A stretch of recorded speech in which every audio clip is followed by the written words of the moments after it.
I think the people of this country have had enough of experts. The science has If you changed. count the legal votes, I easily We win. should go for a short It is drive to see if I can drive get safely. Brexit done. This candle smells like my vagina. It's supposed to I be shouldn't market be up support. here. What I should be doing back in there? school on the other side of the ocean. What the fuck is going on? Part of the Acast Creator Network. Hello, I'm Mark Steele, and welcome to my podcast where each week I ask the question, what the fuck is going on? What the fuck is going on? Boris Johnson has the same problem as the people who make the Fast and Furious films. He's got to be more spectacular and astonishing with each outing. And this week he surpassed himself. In his speech to British business leaders, he lost his notes, mumbled, forgive me, over and over until asking them if they'd been to Peppa Pig World. And it seemed certain he was about to wet himself and then drop his trousers and declare the optimum target for our wonderful British business ipso facto is to boost exports by setting fire to the town hall, as I was advised to do by a giant golden ladybird that lives under my armpits in vino veritas. But he seems to get away with it. So the others will try to copy him. Rishi Sunak will arrive for his next budget speech in a maid's outfit and he'll say, the projected exports for 2022 are 4 and 9pence halfpenny and a bucket of Angel Delight. I've lost my keys. I'm sure I had them in a bag with a Scotch egg, but they've gone missing. Has anyone been to the Bob the Builder experience? I sat in Bob's Digger until the police were alerted that a man in his 50s was hanging around a children's adventure park. Anyway, I commend this budget to the House. And Keir Starmer will think that this is the way to win people over. So he'll make his speech to the CBI after snorting a big fat line of coke going, some people say we should nationalise the energy companies or privatise them, one of them liquidise them, one of them the same, they're all saying that they tantalise, pasteurise the energy companies. Hang on, anything. Porridge. I've got more buttercups in my garden than the whole of Hong Kong. Hang on, I've lost my place. Who wants to come with me to Smurfland? Come on, let's go! It's fantastic. It's like all blue and stuff. There are still some commentators who insist the Prime Minister gets things wrong on purpose as part of a grand plan to create a funny image, which could be true in the same way that if a plumber came round and shot holes in your radiators with a semi-automatic machine gun until the house was flooded, it would actually be part of a bigger plan to create a jolly popular image of someone who should be immediately sectioned. But it's not Johnson's fault that this has happened. It was his party that voted for him to be their leader. They might claim they don't know what he was really like, but there was the odd clue. He had been sacked for lying. He was on record threatening to have a journalist attacked. And before Johnson became leader, many Tories said he was a hopeless, immoral idiot, but they voted for him as leader anyway, because they thought he could win an election. And now the same people say, oh my word, I had no idea that this hopeless, immoral idiot would turn out to be hopeless, or immoral, or in any way an idiot. One Tory MP told Owen Jones that Boris Johnson would never be leader of the Conservative Party because they regarded him as completely unsuitable, as he was selfish, incompetent and morally abject. And 3 months later, the same MP recorded a video endorsing Johnson's leadership bid. So they're like Basil Fawlty. Oh, I'm so sorry. Who did you say we voted in as leader? Oh, Boris Johnson. I thought we were voting for Doris Johnson. Ha, ha. The nice lady who runs the post office. Boris Johnson. Oh, now he is useless. Now, I'm inclined to defend Boris Johnson here. He didn't hide what he was like. He more or less said when he stood to be leader, I will be immoral and dishonest and have affairs and not turn up to things, be totally unfocused. My priority will be wallpaper, pole dancers, carpe diem, coitus interruptus. Now, it is said that the Roman Emperor Caligula plans to make his horse a senator. Maybe then everyone would have been shocked that the horse turned out to be a useless senator. There would have been articles saying, the horse has lost his magic touch. Today he made a speech to Roman business leaders in which he lost his place, chewed some hay and nibbled the toga of the CEO of WeBuyAnyChariot.com. Laura Kuensberg would have made reports that went, "Further tensions were apparent today. One senior member of the Senate told me that when the horse was asked for his opinion on building a new viaduct, he went... Later, I'm told, the Senate broke up into disarray when the horse did a steaming pat on the mosaic and Michael Govius had to clear it up with a shovel." Maybe the horse failed to turn up to an urgent meeting to discuss the outbreak of a plague of locusts and was found in his newly wallpapered barn mounting another horse. And all the commentators shook their heads in disbelief. But you couldn't really blame the horse. The real problem was the dingbats who gave the horse the job in the first place.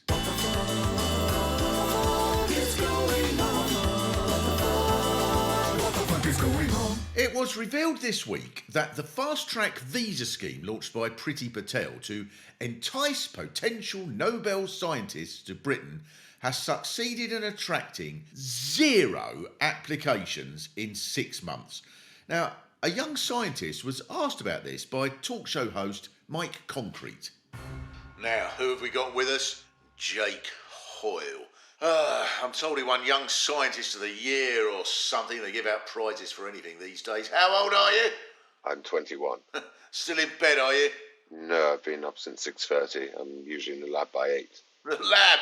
Is that where you make your drugs? Well, we're working on a drug which will help cure retinitis pigmentosa, which is a condition that... How many drugs have you taken today then? 10?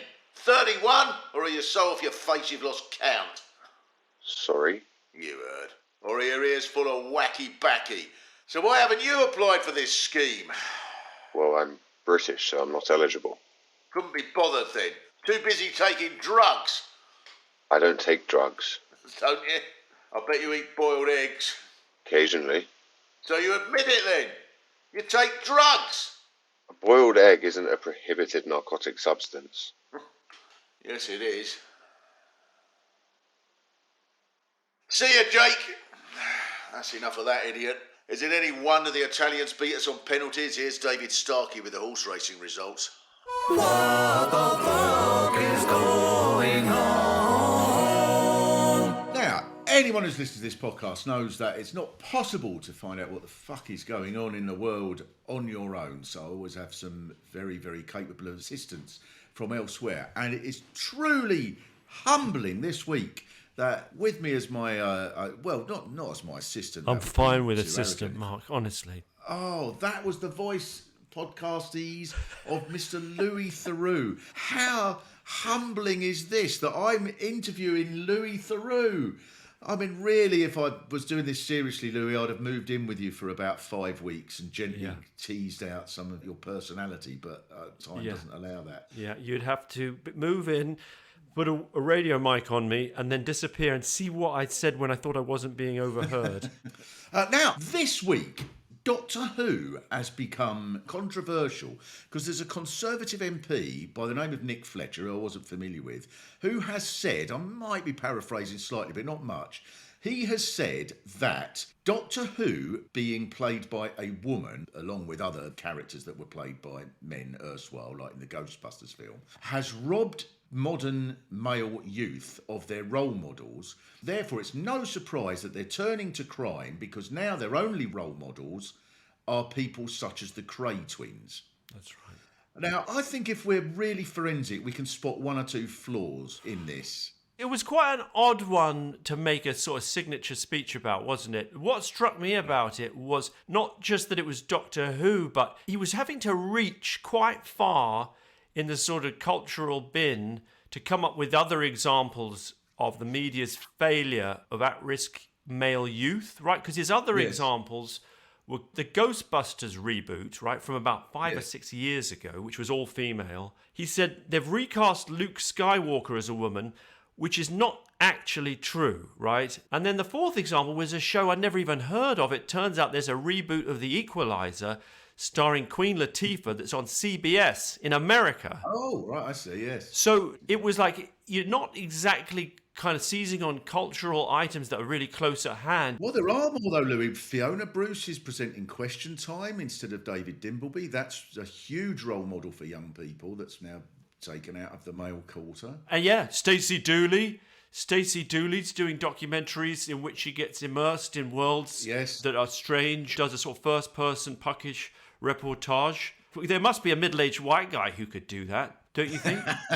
Yeah, I think there could be. It makes you feel, those of us in the culture industries, that's one of the few times, especially on legacy media. Actually, we're on a podcast now which is vaguely dissident, right, and countercultural. But for those of us on BBC, like as I am, as my colleague, Doctor Who, is, that it makes us feel vaguely relevant, do you know what I mean, in an embattled cultural landscape. When an MP's standing up in that the mother of parliaments to denounce as a threat to our very existence, our programme making, it's a bit of a feather in the cap, isn't it? And it actually tends to be a slightly desperate brand of right-winger. No disrespect to Nick Fletcher, I don't know much about him. He's a newly elected MP from the Red Wall, from a constituency I learned that had never had a Conservative MP before. So evidently he's trying to make his mark and is worried about probably re-election. But it's the idea that when you're on the right wing and you need something to sort of galvanise your base, well, go after those sort of lily-livered pinkos in the media. And in fact, the alt-right in America very much organised around the Ghostbusters reboot. That was quite a big thing back in the day. Yeah, do you think they know their business, or they're just... I mean, maybe that really activates the sort of gammon set. Do you think? I mean, I don't know. Well, what would you... Yes, it might be. I mean, if you had ghosts in your house and then you called up, who you're going to call, and you called them up and then women come round, because they're sort of vacuum cleaner type things, aren't they, that they use to get rid of the ghosts. You would think that the traditional gammony people... You would think that would be ideal. What you're going to say for a woman... Proper woman's job, proper woman's work. Right, I hadn't even thought about that. But you'd be worried about them parking, because they're not easy to park, those bigger vehicles. Do you know what I mean? Exactly. You'd be like, the good news, the ghosts are gone. The bad news is we've knocked over some of the planters in your front garden. Exactly. And marvellously up-to-date reference points with the Cray twins. I don't know about you, but in the area where I am, the gangs, they're very much influenced by the Cray twins, and they do get in fights with gangs who follow Dick Turpin. That's right. They're very big still, the Cray twins. It never really... It's like the Beatles, isn't it? It's never old. You go down, the younger generation, you think, oh, they can't relate to any of the stuff we like, but then you see them with their little switchblades running around saying, I'm the daddy now. And it warms the cockles of your heart, doesn't it? So I think we've worked out what it is with that. Now, Louis, there is an advert that has come on. It's a Tesco's advert for Christmas. And Mr. Santa Claus is in it, and he has a COVID passport at some point, which enables him to get around and do his business down chimneys and such things. And this has been leapt upon by the very forensic scientific people of the anti-vax campaign, and they think this is outrageous and it's making Christmas pro-vaccination and such things. Have you seen this at all? Well, I know what you're talking about. I do find it strange. You're worried about is going to have to get a COVID passport to deliver the presents on time? Like which part of this do you have a big problem with? Not if he's got, but it's true, if he's got to have a PCR test every couple of hours, that's going to hold things up for weeks. But the thing is he gets the test. Like I travelled a lot in lockdown back and forth to America legally because I have a US passport and there is a protocol. But once you've got your test, you do your passenger locator form, which on a sleigh, one would assume would be fairly straightforward because you're basically front or aft, right? I mean, I don't know how many seats there are, but it's not like Mrs. Claus isn't in there as far as I know. No, she's not in there, but there's all the reindeers. The problem there is the reindeers, because those semi-domesticated flying reindeer seem like the ultimate quarantine issue. Like we could put them in a kennel, but they're just going to fly out, right? Well, yes, and in the future, people will look back and go, how did we allow this? Yeah.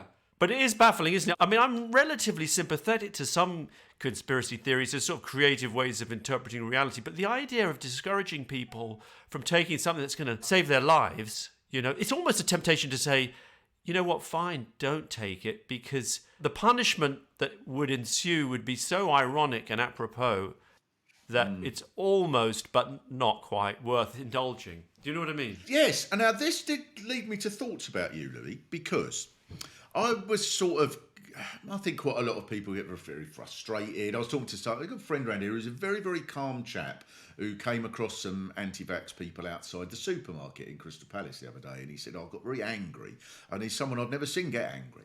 And it made me, I thought, now, Louis, your whole sort of raison d'etre in a way is that you manage to be with all sorts of people from the most peculiar marginal views and so on, and you never get angry. And as a result of that, that's how we learn about these people much more than if someone just went in and after 5 minutes went, well, you're a bloody idiot, mate. Then you wouldn't get very far.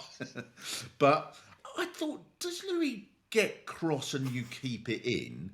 Or are you really, really that mild and calm? I would love to be able to say that I'm just very good at holding in the sort of righteous indignation that I should by rights probably feel. But I think probably the embarrassing truth is that I have a sort of slightly weird ability to sort of inhabit the professional role of Inquisitor and enjoy views that verge on the toxic or even exceed the toxic. And if anything, as much as it qualifies me to do the job in some respects, because I don't lose my rag, I don't go in and start raging, I probably have to G myself on to be more adversarial, because there are times when you do have to bring a higher level of robust Paxman-esque inquisition. Do you know what I mean? And that's not my natural mode. I mean, my thing is I have to guard against going native. You know what I mean? Like, my problem is that I have to make sure that at the end of the 2 weeks, I'm going to get on the plane and go home. I mean, I'm slightly joking, but you know what I mean? Like, you're out there on top of a mountaintop for 2 weeks. People are telling you that the UN's going to invade, and actually, on day 9 or 10, you're like, well, we can't prove that they're not. Do you know what I mean? Maybe that you do need your guns. What about with Joe Exotic then? Did you was there a point where you thought, I might get a tiger? With Joe Exotic, what he had was considerable charm, and obviously in 2011 I spent 10 and a half full days with him over the course of 3 different trips. And it wasn't so much that I began thinking like, yeah, everyone should have some tigers, but it was the case that I thought, well, tigers don't really care if they're in a cage, and actually it's primates that suffer more, and bears. You don't see a lot of what they call it zoochosis, like a zoo-based mental illness that animals get, where they pace and they get neurotic symptoms. Tigers, like Joe go like, tiger doesn't even know he's in a cage. He's just pacing up and down. He's happy. He's fed. Why would he even want? He gets fed every day. He sleeps. Why would he go? He would feed him little ice pops, like ice lollies. Oh, and I think, that tiger seems fine. Like what? He doesn't care.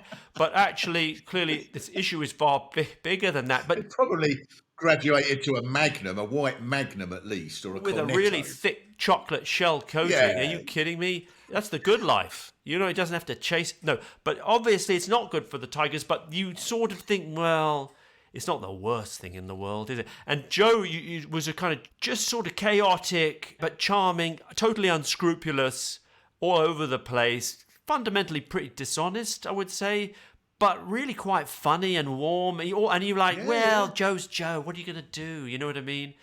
I can't believe you're a good interviewer, Mark. You've got it out of me. My big issue is I sort of struggle with almost getting lost in nuance. You know what I mean? I'm the opposite of Greta Thunberg, that moral clarity of like, it's really simple, it's right or wrong, sort it out. I'd be like, yeah, but do we need that many icebergs? Which is clearly, no, it's like, yes, we do, Louis. Stay focused, stay on message. Come on. How many do you need in your life? Yeah. Yeah, no, it's a good point. It just occurs to me, I've got a book just coming out in a couple of weeks, an audio book about my adoption story, and I'll see if I can get to this as quickly as possible. So, the ridiculous story of my adoptions, it turns out my natural father, amongst other things, was the world backgammon champion and a multi-millionaire who was part of the Claremont Club. And one of his closest friends was John Aspinall. The Claremont, I know John Aspinall is a famous wildlife conservator. He kept lions in the 70s. So yeah. That's Port Limb. But what was the Claremont Club? The Claremont Club was a gambling club. It was the first a legal gambling club following the change in the gambling rules in about 1960, and John Aspinall set it up. Was Lord Lucan part of that set as well? He was absolutely part of that set, yes, he was absolutely. Tiny Rowlands, David Sterling, who founded the SAS in the war, and my natural father, who became world backgammon champion. And Aspinall, amongst other things, he had this sort of idea that animals were superior to humanity because humans had developed these systems where we looked after the vulnerable, and that had weakened us and diluted us as a species, and therefore they were more honourable than us. He believed, for example, that there should be 2 billion people should be eliminated from the world's population because we've just got too many people. And amongst the things that he did is that he bought a couple of bears and he had them in his flat in Mayfair. And then he graduated to tigers. And he had a tiger, he invited this family round. And he said to the 12-year-old boy, son of the people he'd brought round, and he said, come into the cage with the tiger, with me and the tiger. And the mum was a little bit nervous. And he said, oh, it's fine, what's the matter with you? And they went in and the tiger bit the boy. And he had to go to hospital, have an operation and all sorts of things to save his life, which luckily it happened. But the bit that I thought was most astonishing when I was reading the account of all this was that John Aspinall went to visit the boy in hospital some weeks after it had happened. And the boy said, I was expecting him to apologise. And he said, are you going to apologise? And he said, and Mr. Aspinall then just stripped completely naked, turned his back on the boy and swung his testes round in a circle, later explaining that that is the way that gorillas apologise. And so he was doing a sort of gorilla apology, which was the very highest form of apology in his opinion. I'm speechless. The suggestion is maybe we should all start doing it. It's certainly worth a try. Yeah.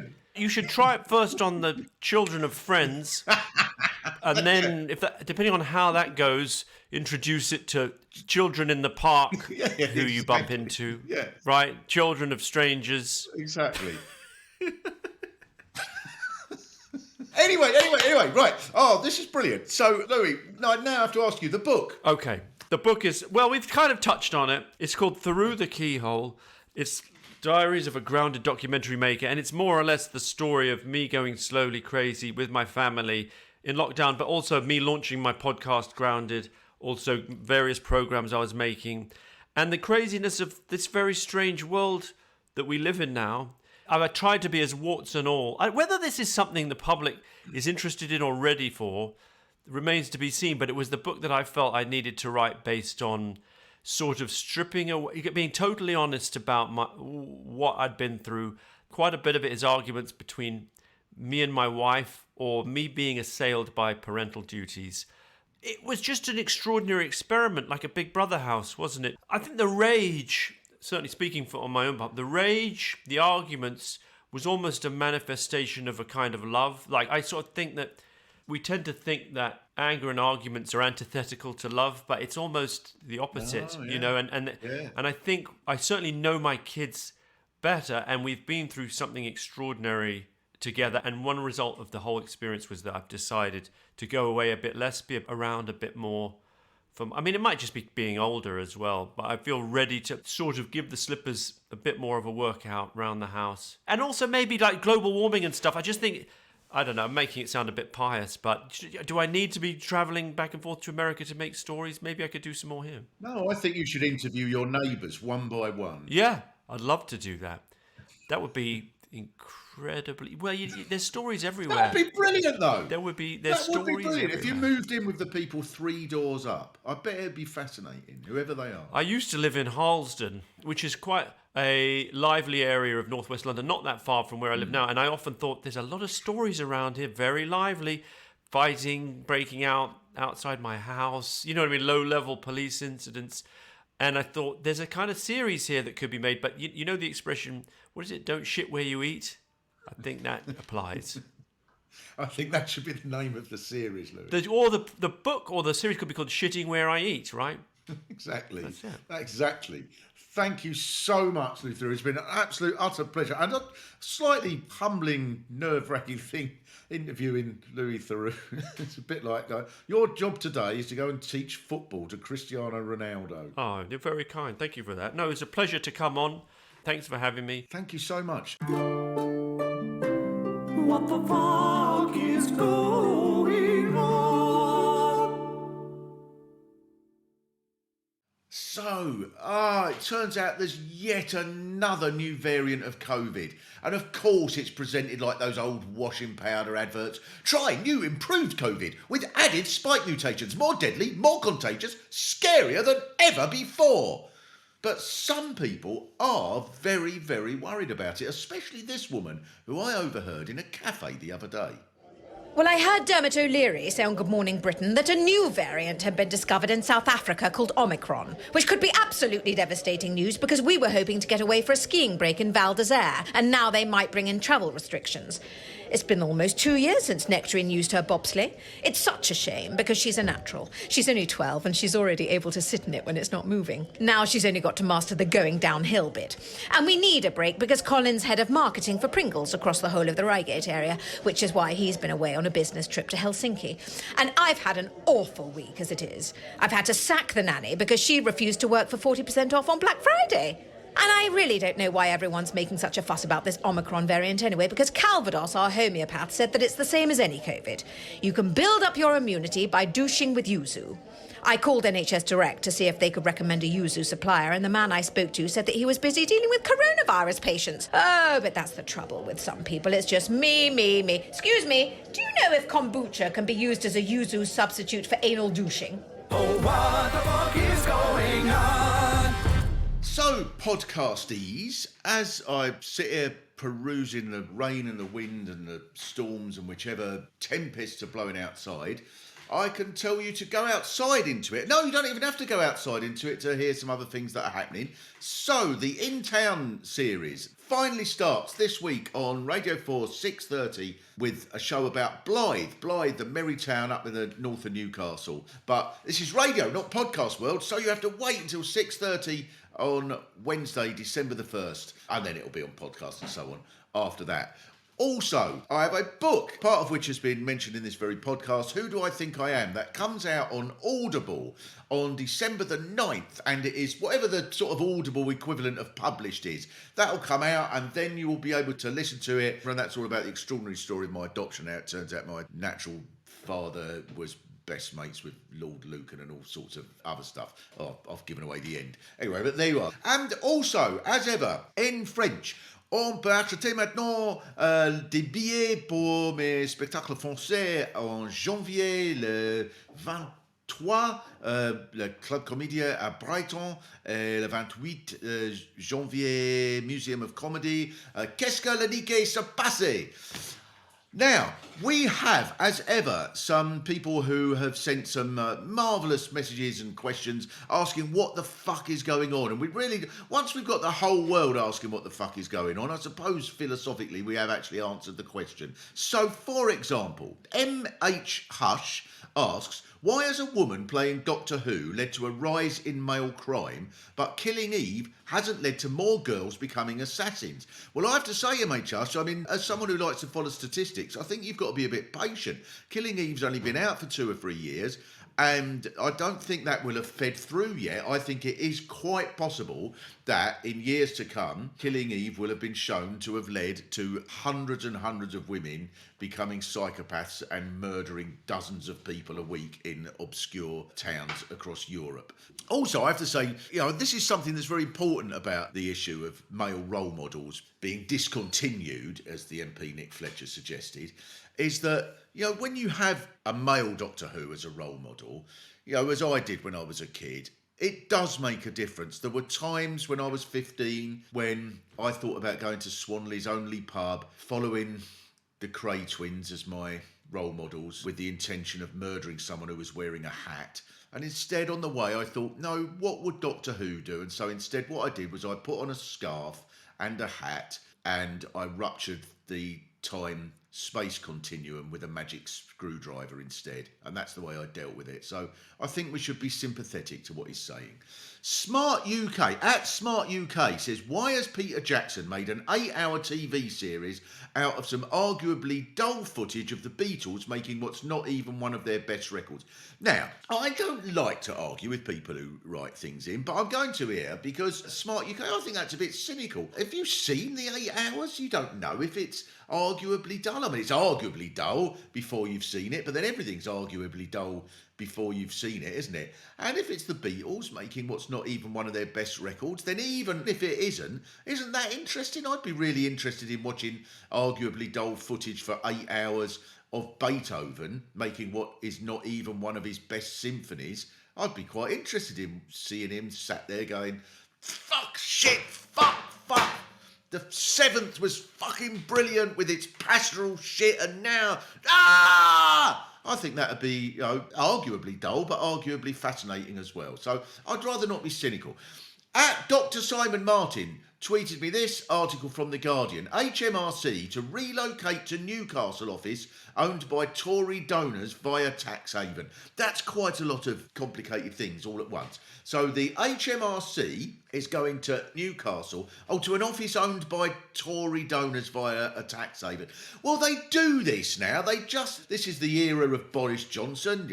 Before the Blairs, the Camerons, they all did corrupt things, and then they sent people out to go, we haven't been corrupt, and then they'd eventually go, we have been corrupt, but we didn't know we were being corrupt. We who were corrupt are going to set up our own committee to investigate the people who were corrupt, which will be themselves, and in fullness of time. And now they dispense with that. They just go, yeah, so fucking what? So we own Newcastle, and now we've put it up there, and we're going to charge the taxpayer rent for our own shit and spend it on cocaine. So, what are you going to do about it? And then generally what happens after that is they go up another 5% in the polls.